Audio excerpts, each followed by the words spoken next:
Lock up season 2 তে অশ্বিন গ্রোভারের ওয়াইফের একটা স্টেটমেন্ট নিয়ে এখন সোশ্যাল মিডিয়াতে হচ্ছে ব্যাপক ট্রল। मतलब जितने अमीर लोग बच्चे पैदा करेंगे तो अमीरी बढ़ेगी, गरीब लोग बच्चे पैदा करेंगे तो गरीबी बढ़ेगी। তার মতে যত বেশি ধনী মানুষ সন্তান জন্ম দেবে তত সম্পদ বেশি হবে, আর যত বেশি দরিদ্র মানুষ সন্তান জন্ম দেবে তত বেশি দারিদ্র্য বাড়বে। যা শুনে অনেকেই বলছে এই মহিলার কোনো জ্ঞান নাই। বাট ওয়েট, পৃথিবীর অন্যতম ধনী মানুষ ইলন মাস্কও এই নিয়ে একটা স্টেটমেন্ট দেয়। The more religious, the less educated, and the poorer, the higher the birth rate.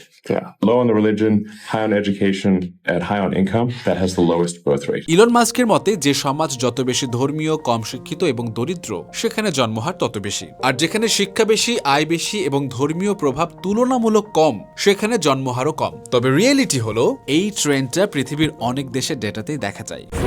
Strawberry super dotted O classic ভ্যারিয়েন্টে sensation জাগুক শিহরণ।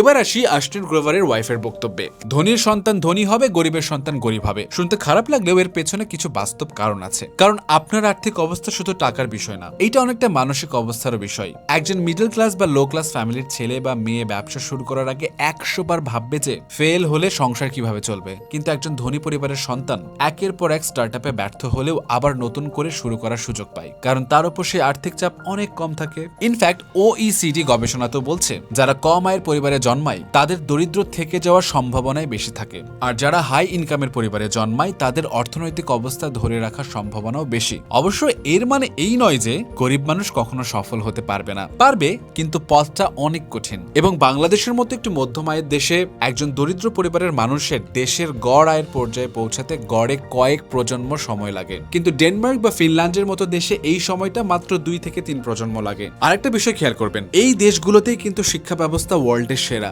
ভালো শিক্ষা ব্যবস্থা যে এখনো দারিদ্র থেকে বেরিয়ে আসার সবচেয়ে শক্তিশালী পথ সেটা আবারও প্রমাণ হয়। সো বিষয়টা ধনী গরিবকে ছোট করা নয়, বরং প্ল্যানিং এ। যদি আপনার আয় সীমিত হয় তাহলে একটি বা দুটি সন্তানই যথেষ্ট, কারণ সন্তানের সংখ্যা নয়, তাদের ভালো শিক্ষা, পুষ্টি এবং সুন্দর জীবন দেওয়াটাই সবচেয়ে গুরুত্বপূর্ণ, যেন তাদেরকে আবার শূন্য থেকে শুরু করতে বাধ্য না হতে হয়, বরং আপনি যেখানে শেষ করবেন সেখান থেকেই আরো সামনে এগিয়ে যেতে পারে।